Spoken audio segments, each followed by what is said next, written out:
Bienvenidos, emprendedores y emprendedoras de todo el mundo. Aquí su espacio de asesoría legal, Startup Legal RD.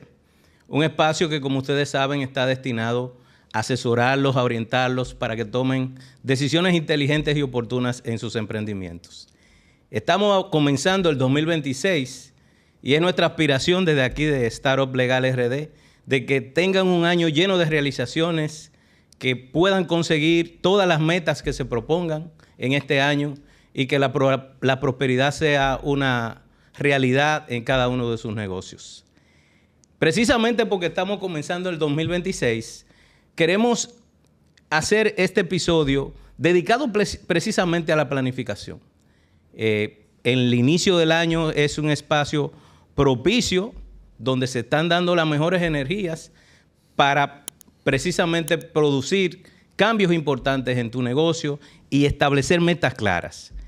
Y para esta oportunidad contamos con la presencia del gran amigo Isaías Medina. Isaías, ¿cómo estás? Hiper, mega, ultra, archi, recontra bien. Qué bien. Isaías Medina es un amigo de muchos años. Lo he conocido en la formación a nivel filosófico, pero también como un profesional, un coach de emprendedores precisamente. Ha estado vinculado a la academia y en su profesión al área de la investigación de mercados, a los negocios. Y en la actualidad es broker propietario de una franquicia de RE/MAX Independencia. Cuéntame un poco de eso, de tu emprendimiento, ¿cómo va eso? Bueno, primero que ante todo, gracias a ti, Arístides, por siempre estas invitaciones oportunas que tú haces, porque hay momentos en que uno como que se guarda y hay otros momentos en que uno quiere compartir algunas de las cositas que uno ha vivido y entonces estos espacios son súper propicios para esto. El emprendimiento. Por suerte para los gobiernos de hace como 20 años se ha puesto de moda esto de emprendimiento, porque le quita como una especie de carga, una responsabilidad que hay siempre de los estados de propiciar negocios dentro de los ambientes sociales. Y bueno, se ha hecho como una especie de moda en los últimos 20 años más o menos. Y nosotros aquí en el país pues no escapamos de eso. Así es. Es muy bueno el concepto de uno poder a su propio riesgo y costo asumir lo que es llevar un servicio. Claro. O comercializar algo. Claro, de hecho las economías europeas dependen muchísimo, en casi a veces un 75-80% de los emprendimientos. Es decir, son pequeñas fábricas, pequeñas empresas las que abastecen esas grandes marcas que son las que venden bienes y servicios a la población. Pero como hice en la introducción, en el día de hoy vamos a hablar un poco de planificación. Recuerdo que en una clase de sociología en la universidad, no recuerdo exactamente el autor, pero sí se hablaba de un estudio que se había hecho en el que se indicaba que los países que estaban más cerca de la línea del Ecuador, del globo terráqueo, y que por lo tanto tenían climas tropicales, se diferenciaban en cuanto al comportamiento de la planificación, de asumir el concepto de la planificación, de los países que estaban más cerca de los casquetes polares, precisamente por el impacto que tenía el clima. Como que se daban la naranja, las piñas, el guineo siempre, es decir, los alimentos siempre estaban disponibles. Entonces, en ese estudio se determinó que esa facilidad con la que vivían la gente cerca del Ecuador hacía que no planificaran mucho su vida. Es decir, era un tema como lo comido por lo servido, a ver cómo viene el día, si caso o no caso, pero el clima nunca iba a ser un problema, nunca iba a tener yo que guardar para un momento en el que no podía salir, porque siempre podía salir. A diferencia de los países que estaban más cerca de los casquetes polares, en donde ahí sí el clima no permitía que en varios meses del año, a veces 9 meses del año, de los 12, en los climas más críticos, más difíciles, tenía entonces en esos 3 meses o 4 meses de luz solar que planificar cómo iba yo a alimentar a mi familia en esos 9 meses. Sí, y digamos que era una manera de cómo explicar la manera en que abordaba el ser humano, dependiendo del lugar geográfico donde vivía, el tema de la planificación. ¿Sigue siendo la planificación un tema relevante para las personas, sobre todo en este momento, al inicio de un año calendario? Sin duda, Aristide. Claro que sí. Siempre ha sido así, en verdad. Y las sociedades que uno ve hoy como desarrolladas y que son aspiracionales, por ejemplo, vamos a poner las sociedades nórdicas, lo que hoy es Dinamarca, Noruega, Finlandia, pues se caracterizan, y de hecho todos estos países, vamos a poner las grandes potencias, pero tienen otra razón de ser esas grandes potencias, que tienen un sistema de planificación, y eso es una de las variables que le ha permitido pues generar una sociedad y un poder económico, militar. Pero en el caso de eso que tú dices, que bien dice de ese estudio, seguro que sí, el aspecto social condiciona, medioambiental, condiciona la mente grupal para ponernos en una cosa muy puntual. Adicional, el aspecto religioso también ha condicionado las mentes. Por ejemplo, nosotros, los occidentales, que de manera general en la religión judeo-cristiana, pues hemos estado condicionados por muchas de las partes que están escritas ahí, y de que los líderes religiosos pues han presentado también como aspectos casi que incuestionables. Por ejemplo, no te preocupes del día de mañana, que hasta las aves del cielo pues se alimentan todos los días. Entonces, hay veces que la persona se lo toma muy en serio. Muy en serio. y terminan soltando muchas cosas que dependen de ellos. Claro. Que si no la organizan ellos, no van a pasar. Totalmente. La planificación es vital para uno poder hacer algo desde la parte individual, que es donde comienza. Parecería muy egoísta, pero si no nos planificamos nosotros a nivel de, vamos a ponerlo en palabras de a centavos, la naturaleza llama y hay que comer, y como que no se nos olvida eso, pero es parte de un proceso de planificación. Hay gente que tienen desarticulado, por ejemplo, ese hábito de la alimentación, y si no tienen esa forma de planificación, pues caen en patologías. Entonces, de manera natural, ya la misma naturaleza nos dice que la planificación es parte natural de todo, del comer, del dormir. Hay momentos para todo. Esa famosa frase de que hay momentos para todo, está implícita la planificación y la organización que sugiere desde la misma naturaleza. Y la planificación implica precisamente el establecimiento de metas.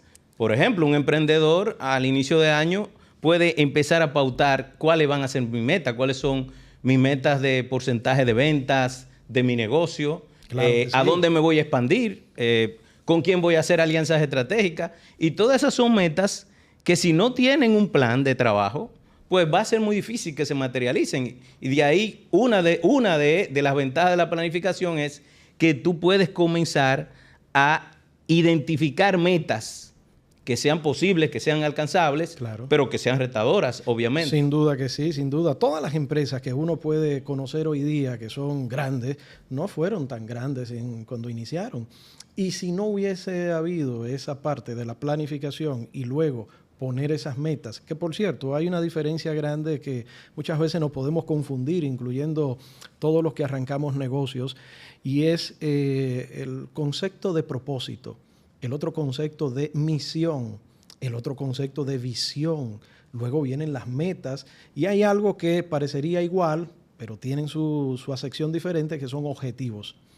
Entonces, sería interesante que pudiéramos explorar, sí, aunque sea de manera muy preliminar, esos conceptos, para que la gente lo pueda tener claro. A ver, ¿cuál es el propósito de un negocio? Un emprendedor siempre arranca pensando de que el propósito es volverse millonario con ese servicio que está dando.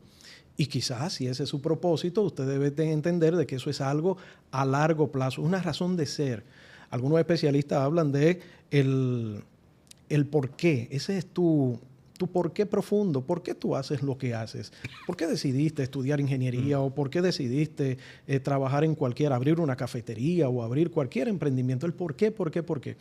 Un profesor nos dijo en cierta ocasión de que si solamente el aspecto económico es el que nos está atrayendo y es nuestro gran reason why, le decía él, esa razón, ese por qué profundo, no good. va a haber problemas en algún momento. Claro. Porque las circunstancias no son iguales. Los momentos de competir cambian y si comienzo a fallar en ese propósito, pues todo lo que viene detrás, misión, visión, metas, objetivos, comienza a tambalear y casi siempre me salgo del negocio cuando no hay un propósito grande. Entonces el propósito es ese gran faro que uno tiene como objetivo de vida. Dentro de esos objetivos de vida vienen los tipos de negocios que nosotros nos gustaría hacer. Y ahí entonces comenzamos a darle un carácter de misión a ese negocio. Yo puedo tener 3 negocios, todos diferentes, y cada uno de ellos no son mi propósito. Mi propósito es más profundo, es más individual. Es una persona que quizás quiere dar un servicio a la sociedad donde está. Es una persona que quiere dejarle un gran legado a su familia, quizás, ¿verdad? Por supuesto, en el proceso trato de hacer lo más productivo posible. En este caso, productivo es generar la mayor cantidad de riqueza que yo pueda con ese servicio. Entonces, eso es una misión. Digamos, el tipo de negocio que tiene es una misión. Dentro de la misión de ese negocio, que puede decir que una misión, está la visión. ¿Qué tan lejos quiero yo llegar con este tipo de servicio que estoy dando? Y luego, dentro de ese día a día, comienzan a darse las metas y los objetivos. Algo como mucho más práctico, mucho más factible, es el día a día. Pongamos un ejemplo de una meta típica en un negocio.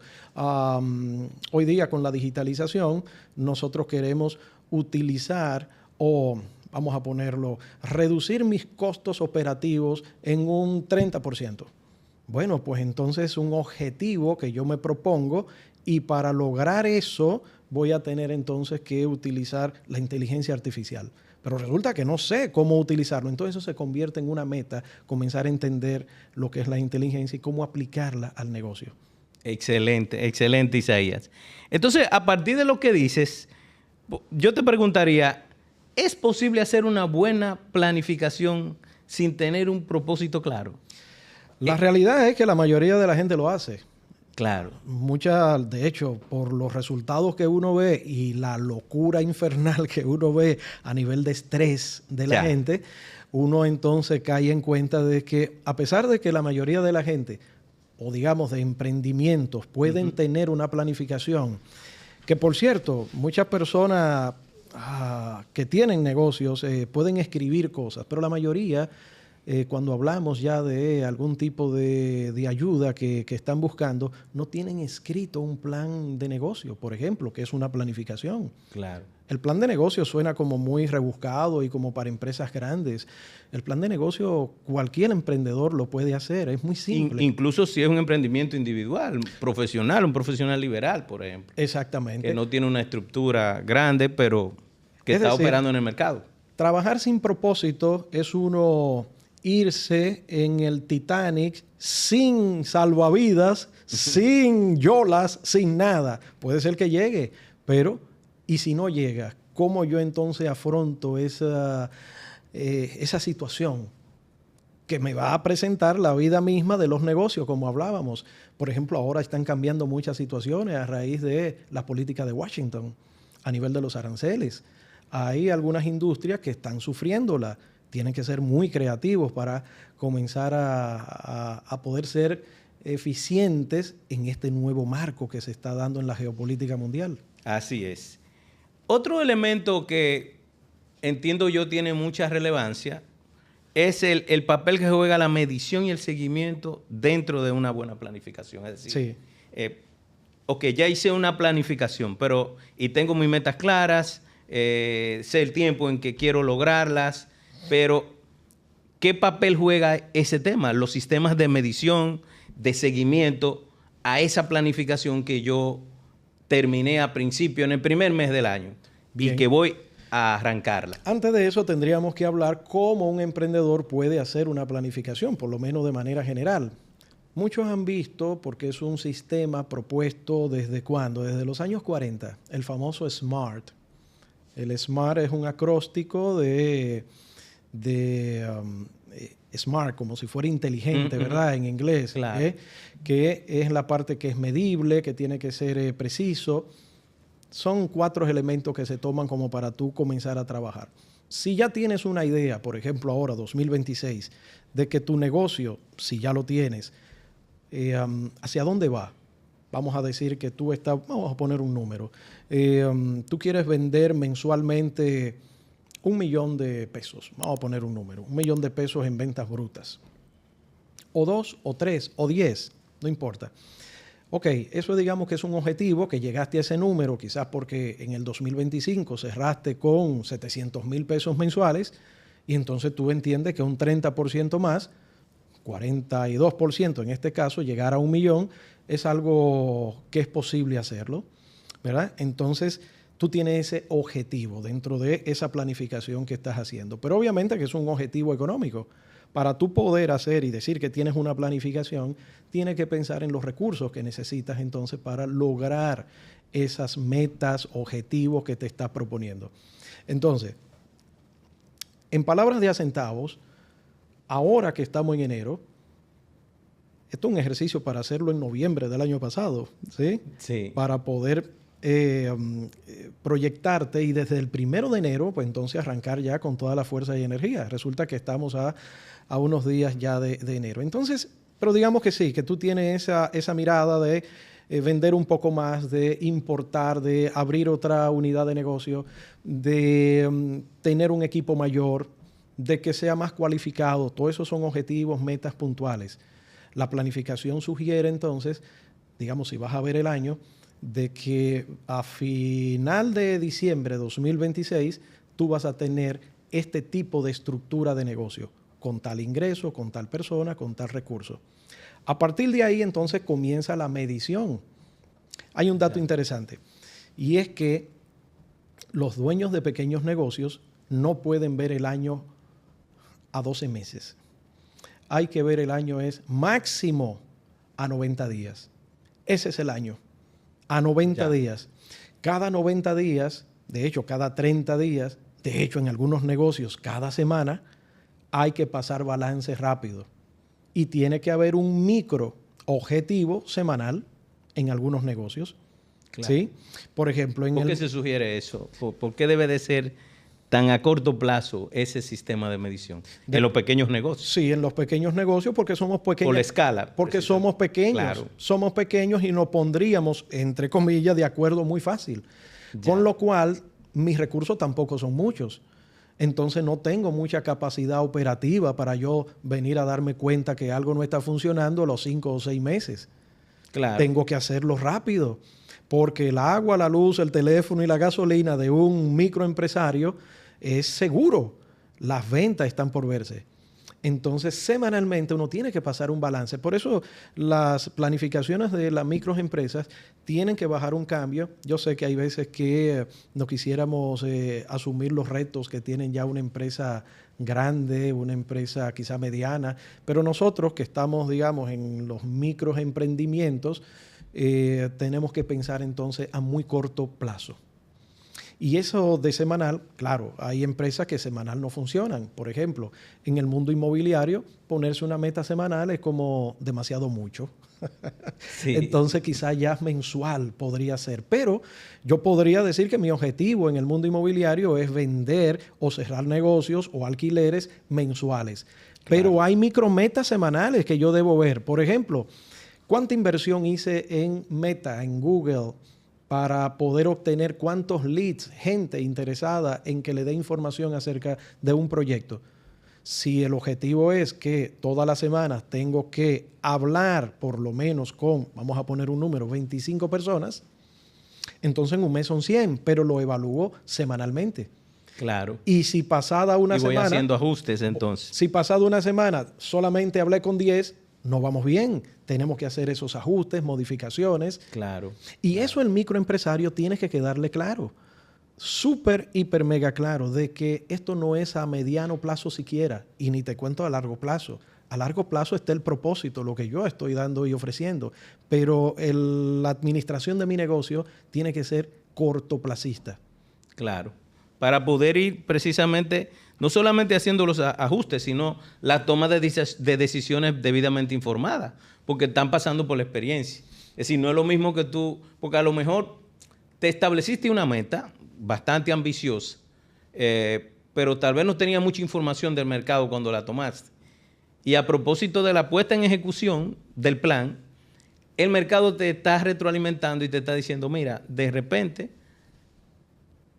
no es que no siga siendo retadora la meta, pero a lo mejor hay que hacer un ajuste aquí. Es decir, si lo pones muy a largo plazo, entonces cuando vengas a reaccionar ya tienes el año comprometido. Sí. También se da mucho que los pequeños emprendedores pues aspiran a tener muy buenos ingresos invirtiendo cero o casi nada. Y eso no existe. Eso no existe. Eso no existe. Hay modelos de negocio donde el objetivo no es semanal ni siquiera mensual, quizá trimestral es lo adecuado para poder medir si la cosa va bien. Se me ocurren los servicios de abogados, por ejemplo. Se me ocurren, quizá semanalmente imposible, mensualmente tampoco, pero quizá trimestral puede ser un tiempo adecuado donde yo pueda hacer ajuste, porque hay veces donde hay clientes que he mandado alguna propuesta, le toma tiempo validarla. Recuerdo la vez cuando estaba en el negocio de la investigación de mercado, en una de las empresas grandes a nivel mundial, y el objetivo siempre era, nos pasaban balance a nivel anual, pero el country manager de ese momento pues pasaba balance trimestral. Con lo cual es verdad de que en 90 días teníamos 30 propuestas a varias empresas tipo Nestlé, Unilever, en ese momento Verizon o Codetel, en ese momento eran como las empresas que nos compraban. Pero de esas 30, ¿cuántos habían aprobado? ¿Y cuánto significaba en monto de dinero? Entonces eso nos permitía rápidamente tomar alguna decisión. Claro. Mira, sí. Y en casa bastante con eso que tú acabas de explicar, el tema de la medición combinado con los hábitos diarios o semanales. Avanzate un poco de eso. Es qué importancia tiene en la planificación precisamente convertir el plan, las acciones que yo tengo que realizar para materializar mi planificación en hábitos diarios o semanales. Ya tú avanzaste algo de eso, de esa medición y la periodicidad con la que se refleja. Pero, ¿qué otras cosas se pudiera decir de eso? Sobre el tema de los hábitos como soporte o columna importante para la ejecución de una planificación. Mira, yo he visto en estos años que hemos estado trabajando, ya son unos cuantos, mal contados 30, por lo menos en los ambientes de negocio a varios niveles. Y el común denominador, Aristide, que yo he visto en las personas que deciden trabajar, vamos a poner a dos niveles, un intrapreneur, que no es más que la persona que decide desarrollarse dentro de una empresa mediana, normalmente grande, o un entrepreneur, que es el emprendedor. El emprendedor, sí, que hablamos que hay varios niveles, micro o medianos o más grandes. El común denominador en los dos, que hay veces que se le hace difícil poder generar un hábito recurrente para ser efectivo y eficiente, hay veces que son eficientes pero no efectivos. Todo el mundo quisiera ser efectivo, aún equivocándose, pero es difícil ser efectivo cuando no eres eficiente. Se nota la diferencia. La eficiencia es donde yo consigo más con mucho menos. Y lo efectivo es que lo poco o mucho que hago le doy en el blanco. Es correcto lo que estoy haciendo. Hay veces que no tengo el power, el músculo económico para yo poder ser intensivo en lo que estoy procurando y en vez de ganarme 100,000, bueno, pues ganarme 3 millones. Ese es un dilema. Entonces, tanto el intrapreneur como el entrepreneur, el emprendedor, tienen una situación complicada que les juega en contra y es el aspecto mental, junto con el aspecto emocional. Los traiciona, pero de una manera olímpica, los traiciona. Son dos niveles que están juntos porque somos un ser humano indisoluble, pero que hay que verlo en dos partes. El aspecto emocional surge de esas expectativas no cumplidas. Sí. Ese emprendedor que sabe que tiene un costo operativo que si no consigue pagar eso, bueno, pues está en rojo y pasa un mes y estoy en rojo y pasan 2 y estoy en rojo y pasan 3. Bueno, pues él no estimó que iba a durar tantos meses en rojo y comienza ya el teque-teque. ¿sí? Dicho en palabras de asentado, el nerviosismo dice, bueno, tengo que cerrar. Estoy diciendo 3 meses. Como digo, 3 meses puede tener un poco más de músculo y dura 9 meses.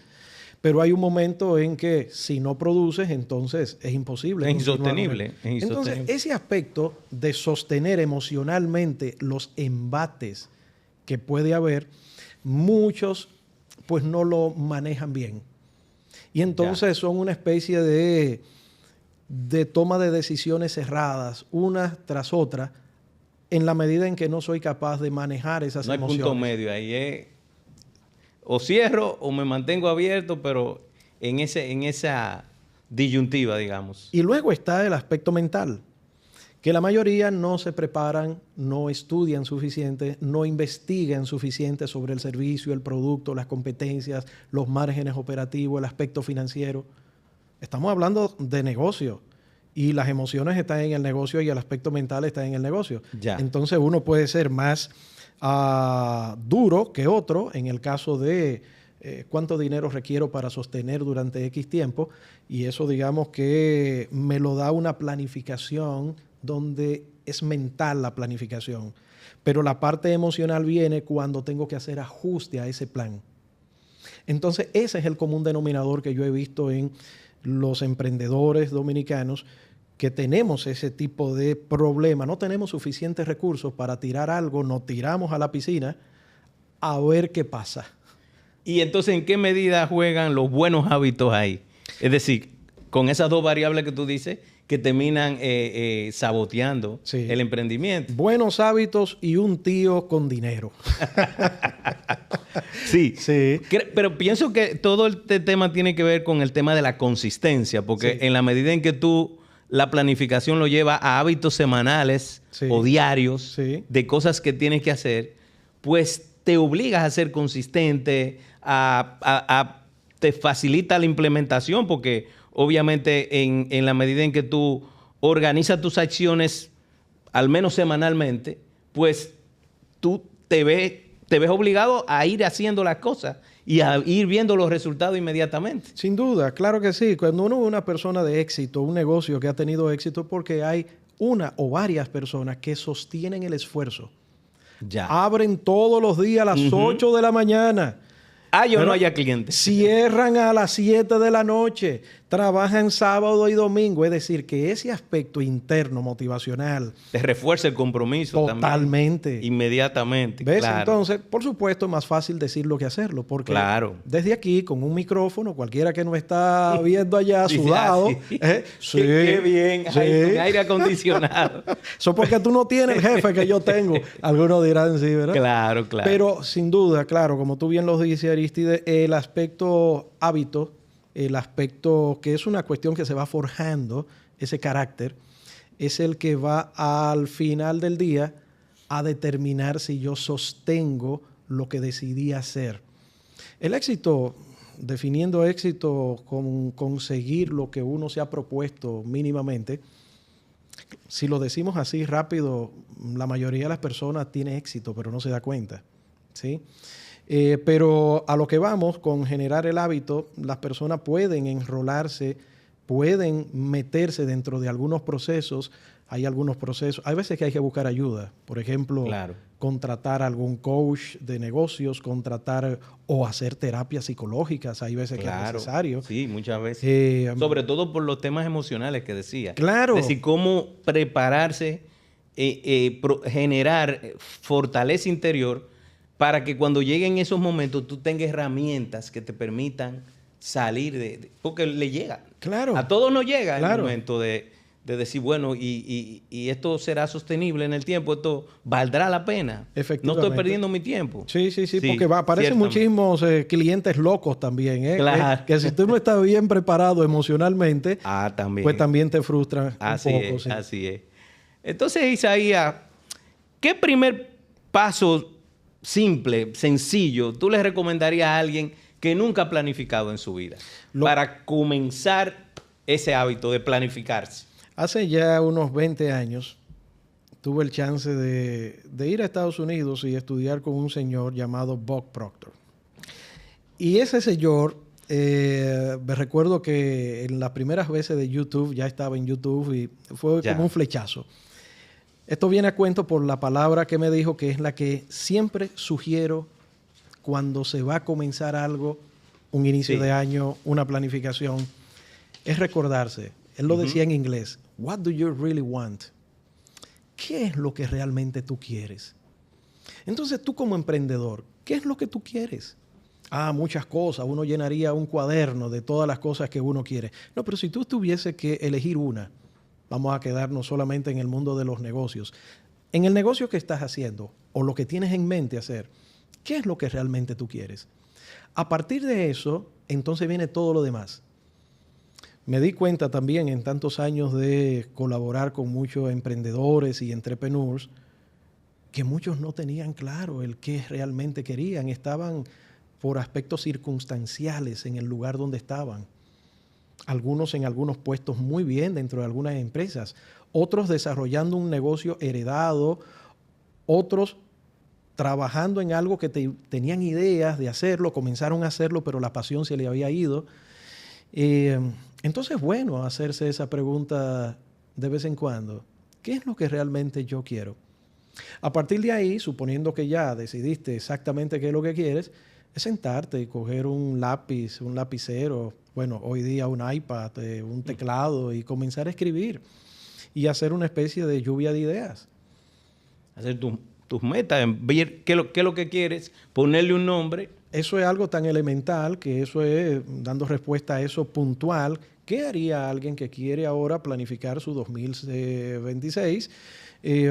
Bueno, me cuestiono qué es lo que quiero y a partir de ahí comienzo a hacer una lluvia de ideas de todas las cosas que me gustaría hacer en pos de eso, de lo que realmente yo quiero. ¿Y para cuándo lo quiero? Sería importante. Luego viene, aunque sea a mediano y largo plazo, pero siempre es bueno como darle algún sentido de urgencia a las cosas, porque claro, si no, las cosas se quedan al tiempo. Ese es el próximo paso. ¿Para cuándo? ¿Quién lo haría? ¿Y cuánto cuesta? Ya. Son aspectos que quizás muchos de los que nos están escuchando pues ya saben.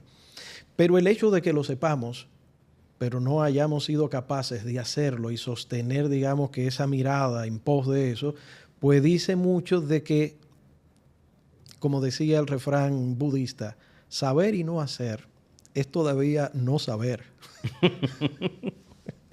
Exactamente. Claro, porque por mucho que sepamos, si no lo ejecutamos, porque al final no he encontrado la forma de cómo materializar eso que tú dices que sabes. Exactamente. Bien. Sí.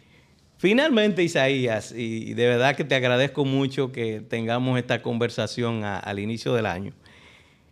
¿Qué cambia en la vida de una persona cuando hace de la planificación ya una actividad cotidiana en su vida, en todos los cuadrantes de su vida? Si estamos hablando para emprendedores, pero la planificación aplica para la vida completa, para tu familia, para tus relaciones interpersonales, de la naturaleza que sean. En fin, aplica para todo, sobre todo para los seres conscientes, como somos los seres humanos. Entonces, ¿qué tú entiendes que cambia en la vida de una gente? Tú que has sido coach, que has acompañado a gente en proceso de emprendimiento y de guía, de mentoría. ¿Qué cambios tú has visto? ¿Qué pasa en la gente? El primer punto que yo he visto que cambia es que hay una descarga de esa mirada donde se le nota inclusive hasta una sonrisa en las comisuras de los labios. Es una sensación de que sí, por aquí es que va la cosa. Tengo esa sensación. Y cuando comenzamos a tener esa serena expectación de comenzar a sentir de que ya encontré una línea de trabajo.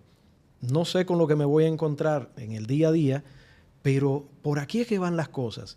Y cuando planificamos eso es lo que estamos haciendo, dando claridad. Y en la claridad hay una fuerza tremenda que nos lleva a poder hacer mucho más de lo que creíamos que éramos capaces. Entonces, la planificación, lo que he visto es que da esa capacidad, sale como a relucir el guerrero que sabemos que somos. Y tenemos esa fuerza para poder seguir adelante con lo que venga. Esa planificación da seguridad y da claridad. Excelente.